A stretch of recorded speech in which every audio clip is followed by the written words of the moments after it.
তো হ্যালো সবাইকে, আমি এই ভিডিওটা শুরু করছি দেখে একটু আজব লাগবে হয়তো, কারণ এই চ্যানেলটায় সাধারণত আমার বউ মানে শিবরা এসেই শুরু করে।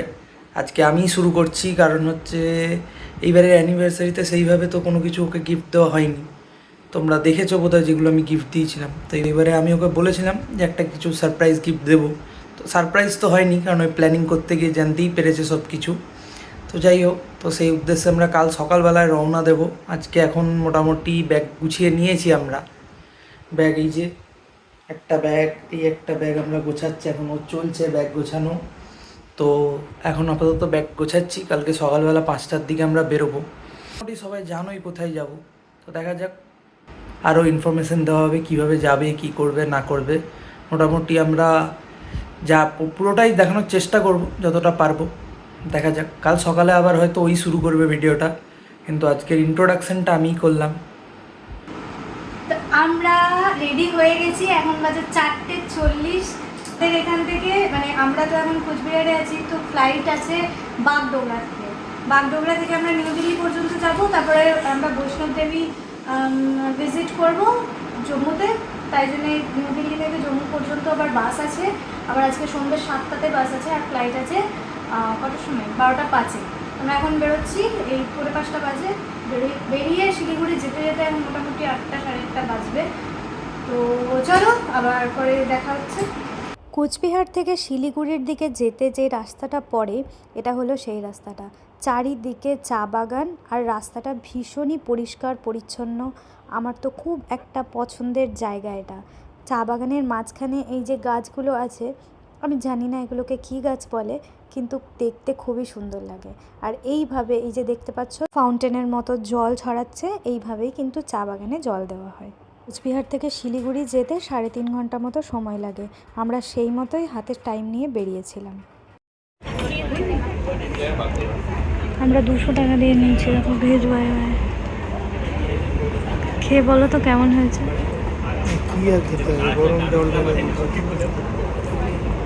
ও গরম জল ঢেলে দিয়েছে।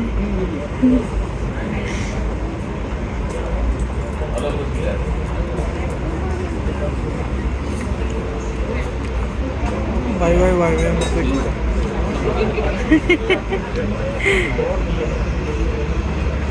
একটু ওয়েট করো, ওটাকে একটু নরম হতে দাও, একটু নরম হতে দাও। ভালো লাগে দেখো। আচ্ছা, আমরা যেহেতু অনেক সকাল সকাল বেরিয়েছিলাম, তাই খাবার রান্না করে আর খাবার খেয়ে আসতে কোনো টাইম হয়নি আমাদের। তাই আমরা ভেবেছিলাম শিলিগুড়ির বাস স্ট্যান্ডেই খেয়ে নেব। আর রিস্ক নিতে পারলাম না, ভাবলাম শিলিগুড়ি বাস স্ট্যান্ডে না খেয়ে এবারে যাই এয়ারপোর্টে, গিয়ে পরেই যদি কিছু পাওয়া যায়। কিন্তু এয়ারপোর্টের যা দাম খাবারের, আমি সাজেস্ট করব তোমরা হয় বাড়ি থেকে খাবার নিয়ে আসো, আর না হলে বাইরে এয়ারপোর্টের বাইরে কোথাও খেয়ে নিও।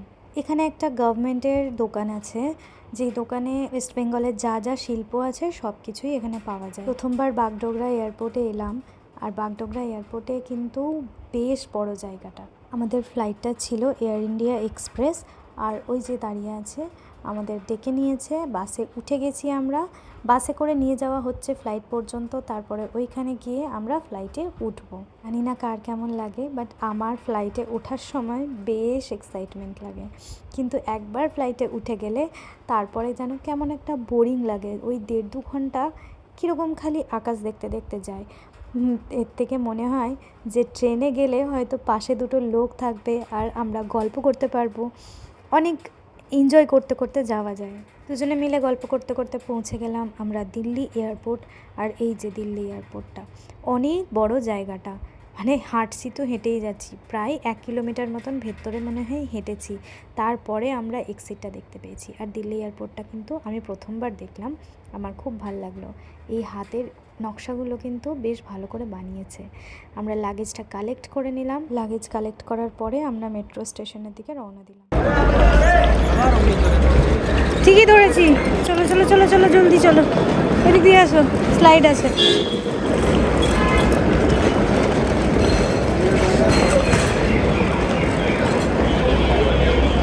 ও তুমি ফোনটার কথা বলছো? তুমি ফোনটার কথা বললে, এমনি করে ধরছি। ও কোন দিকে?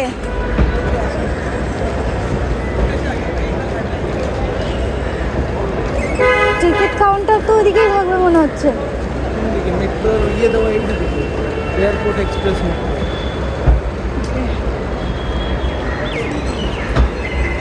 প্রথমবার দিল্লি মেট্রোতে চাপলাম আর ভীষণই ভালো এক্সপিরিয়েন্স। দিল্লি মেট্রোগুলো কিন্তু পরপর পরপর অনেক আছে আর ফাঁকা ফাঁকাতেই গেছি আমরা, কোনো ভিড়ভাট্টা পাইনি।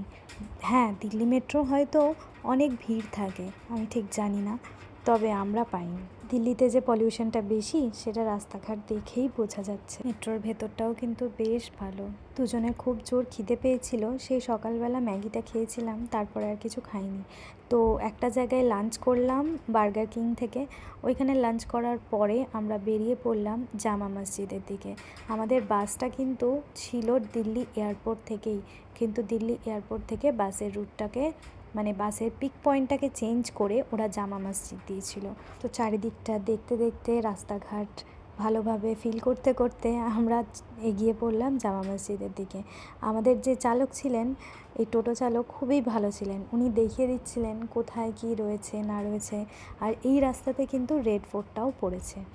তো আমরা রেড ফোর্টটাও দেখলাম বাঁদিকে, এই যে দেখতেই পাচ্ছ, এই যে রেড ফোর্টটা দেখা যাচ্ছে।